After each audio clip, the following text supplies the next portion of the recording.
I discovered my wife's cheating during quarantine and was devastated. I divorced her, even when she didn't want it, and moved on with my life. I never imagined I'd be here sharing my story on Reddit, but life has a way of throwing curveballs when you least expect them. I'm a 35-year-old guy married to Lizzie, 33, for 7 years.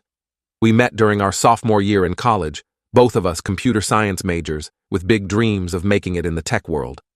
I still remember the day we met. It was in the campus library, both of us cramming for a particularly brutal algorithms exam. Lizzie asked to borrow my notes, and we ended up studying together. One study session turned into many, and before long we were inseparable. We bonded over our shared love of coding, sci-fi movies, and terrible puns. After graduation, we both landed jobs at tech startups in the city and moved in together. Our relationship wasn't perfect, whose is, but we always managed to work through our issues. When Lizzie's mom was diagnosed with cancer 3 years into our relationship, I was there for her every step of the way. I held her hand during hospital visits, made sure she ate when she forgot to, and listened when she needed to vent. When her mom passed away a year later, it was a tough time for both of us, but it brought us closer together. We got married in a small ceremony in Lizzie's hometown, surrounded by friends and family. The first few years of marriage were great. We both advanced in our careers, bought a house in a nice suburban neighborhood, and started talking about having kids. We had our ups and downs, but I always thought we were solid. Then the pandemic hit, and everything changed. At first, quarantine wasn't so bad. We both worked from home, spent more time together, and even picked up new hobbies.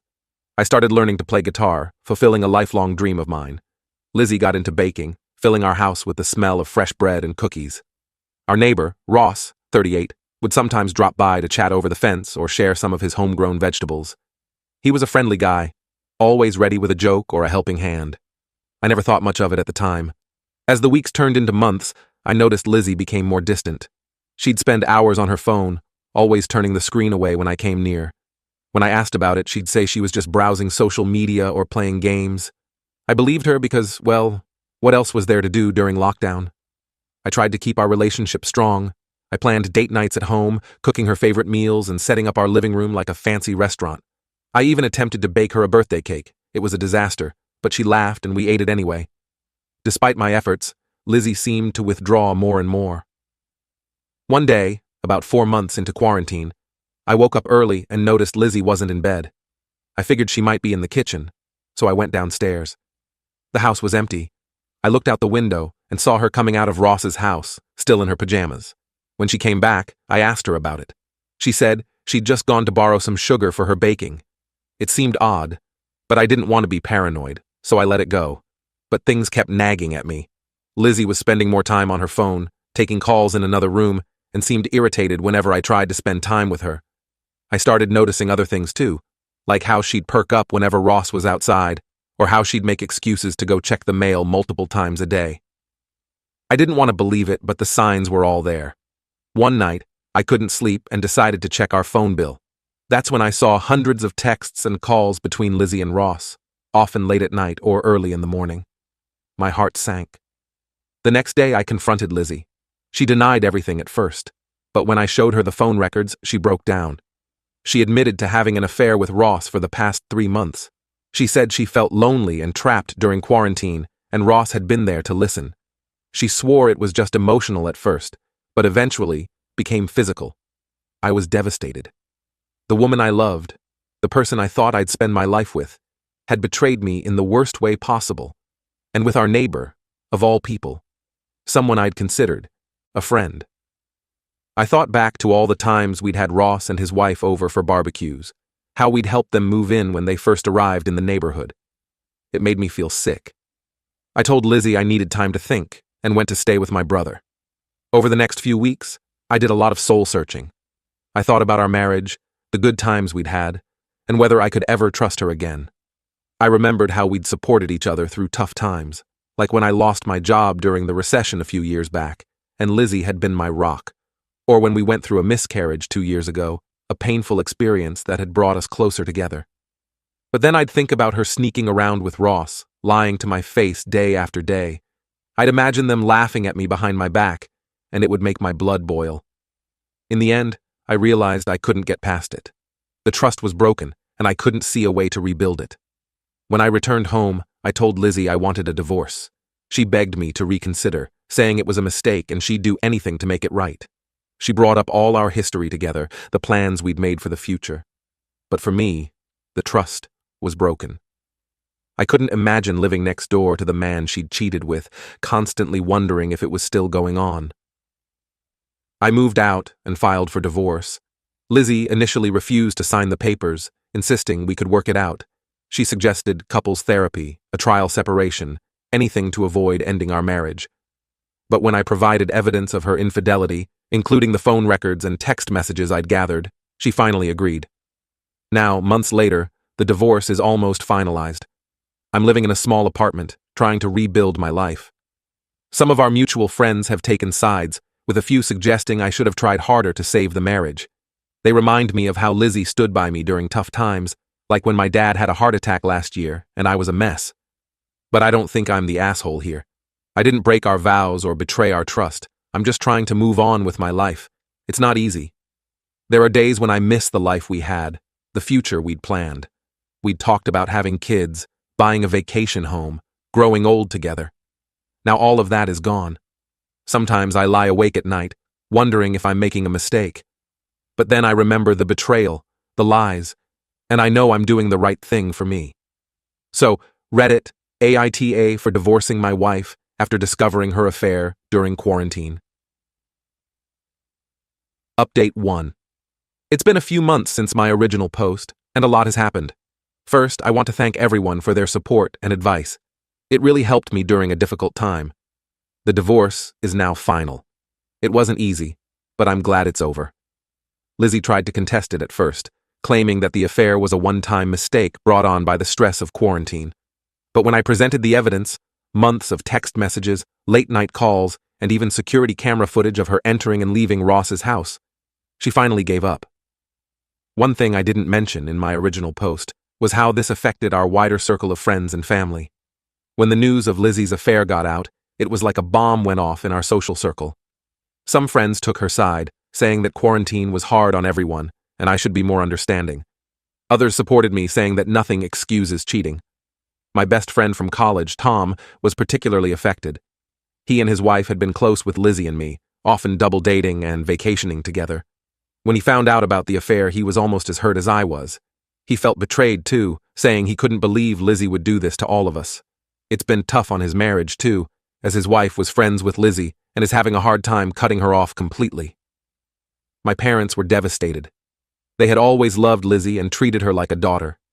When I told them what happened, my mom cried for hours. My dad, who's usually a pretty stoic guy, looked like he'd aged 10 years overnight. They've been incredibly supportive, though. Mom calls me every day to check in, and Dad's been helping me look for a new place to live. Lizzie's family was a different story. Her parents were furious, not at her, but at me. They accused me of abandoning their daughter when she made one little mistake. Her sister even called me, yelling that I was ruining Lizzie's life. I had to block their numbers for my own peace of mind. It's been particularly hard because I was close to Lizzie's family. Her dad had become like a second father to me, especially after we lost my father-in-law to cancer a few years ago. Losing that relationship has been another painful consequence of Lizzie's actions. As for Ross, he moved out of the neighborhood about a month after I filed for divorce. I heard through the grapevine that his wife found out about the affair too and kicked him out. Part of me feels sorry for her. She's as much a victim in this as I am. I ran into her at the grocery store last week. It was awkward at first, but we ended up talking for a while. She's struggling too, trying to explain to their kids why Daddy doesn't live at home anymore. It made me grateful, in a weird way, that Lizzie and I didn't have children. Work has been a challenge. Lizzie and I work for different companies now, but we used to be at the same firm. When word got around about why we were divorcing, it made things awkward. Some co-workers avoided me like I had the plague, while others wanted all the gossip. I ended up switching departments to get away from it all. It's been tough starting over in a new team, especially with everything else going on, but it's better than the constant reminders of my failed marriage. On a personal level, I'm doing okay. Some days are better than others. I've started seeing a therapist to work through my trust issues. It's hard to imagine being in another relationship right now. The thought of opening up to someone, being vulnerable again, is terrifying. But I'm taking it one day at a time. I've also reconnected with some old friends I'd lost touch with during my marriage. It's been great to have their support. We've been doing weekly game nights online, which has been a nice distraction. Last week, we played a virtual escape room game, and for a few hours, I forgot about all the drama in my life. As for Lizzie, I've gone no contact except for necessary communication about the divorce. Last I heard, she was still living in our old house. Sometimes I drive by and see her car in the driveway, and it feels surreal, like I'm looking at someone else's life. There are moments when I miss her, miss our life together. But then I remember the betrayal, and the pain comes rushing back. I'm still angry and hurt, but I'm also starting to feel hopeful about the future. For the first time in months, I'm excited about what comes next. I'm planning a solo trip once it's safe to travel again, something I've always wanted to do but never got around to. I'm thinking about hiking the Appalachian Trail or maybe backpacking through Europe. It's scary to think about doing these things alone, but also exhilarating. To those who asked if I regret my decision, no, I don't. It hurts, and it's not the future I imagined, but I know it was the right choice for me. I deserve someone who respects me and our relationship enough to be faithful. Thank you again for all your support, Reddit. It means more than you know. Update 2. It's been almost a year since my first post, and I wanted to give you all a final update. So much has changed, and I'm in a much better place now. First, the practical stuff. I've moved to a new city for a job opportunity. It's been great to have a fresh start somewhere without all the painful memories. My new coworkers don't know about my past, and it's refreshing to just be me instead of the guy whose wife cheated. The job itself is challenging, but rewarding. I'm working on a project developing AI for medical diagnostics, something I've always been passionate about. It feels good to be making a difference, even in a small way. The house Lizzie and I owned together finally sold. Splitting the proceeds was the last tie I had to her, and now that it's done, I feel like I can truly move on. I used my share to put a down payment on a small condo. It's the first place I've owned on my own, and even though it's not much, it feels like home. I've been slowly furnishing it, picking out each piece carefully. It's been therapeutic, in a way, creating a space that's entirely my own. I've been continuing with therapy, and it's helped a lot. I've worked through a lot of my anger and trust issues. Don't get me wrong, I still have moments where it all comes rushing back, but they're less frequent now. My therapist suggested I start journaling, which I was skeptical about at first, but it's actually been really helpful. Writing down my thoughts and feelings has helped me process everything that's happened. One unexpected outcome of this whole ordeal is that I've become closer to my brother. He was my rock during the worst of it, letting me crash at his place and listening to me rant for hours. Now, we talk almost every day and are planning a brother's road trip for next summer. We're thinking of driving down the Pacific Coast Highway, something we've talked about doing since we were kids. I've also rekindled my relationship with my college roommate Alex. We had drifted apart over the years, mainly because Lizzie never really got along with him. Now I realize that might have been a red flag I missed. Alex and I have been catching up regularly, and it's been great to have that friendship back in my life. As for Lizzie, I haven't spoken to her in months. The last time was when we finalized the house sale. She tried to apologize again, said she'd made the biggest mistake of her life. I told her I forgave her, not for her sake, but for mine. Holding on to that anger wasn't doing me any good. But I also made it clear that forgiveness doesn't mean reconciliation. We're done, and that's not changing. I heard through mutual friends that she and Ross tried to make a go of it after their respective divorces, but it didn't last. Apparently, the trust issues were too much to overcome. Can't say I'm surprised.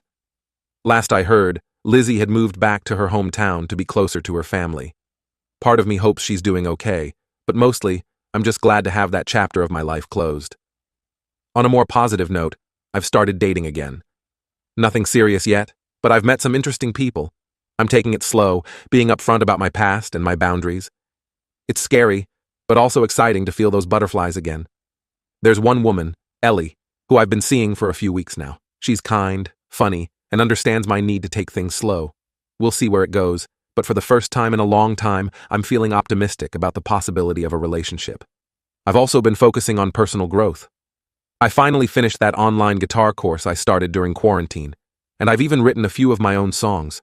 They're not great, but it's a good outlet for my emotions. I've also taken up rock climbing at a local gym. It's challenging and a great way to clear my head. My advice to anyone going through something similar: it gets better. It might not feel like it now, but you will get through this. Surround yourself with people who support you. Don't be afraid to seek professional help, and most importantly, be kind to yourself. There were days when I could barely get out of bed, when the pain and betrayal felt overwhelming. But little by little, it got easier. Looking back, I don't regret my decision to end my marriage. Was it painful? Absolutely. There are still moments when I miss the life we had, the future we'd planned. But it also taught me a lot about myself, about resilience, and about what I really want in a partner and in life. To everyone who supported me through this journey, thank you. Your kind words and advice helped more than you know. I'm closing this chapter of my life now, but I'll always be grateful for the support I found here. Life isn't perfect. There are still tough days, still moments when the pain catches me off guard. But overall, I'm hopeful. I'm learning to trust again, to open myself up to new experiences and relationships. I don't know what the future holds, but for the first time in a long time, I'm excited to find out. Here's to new beginnings and better days ahead.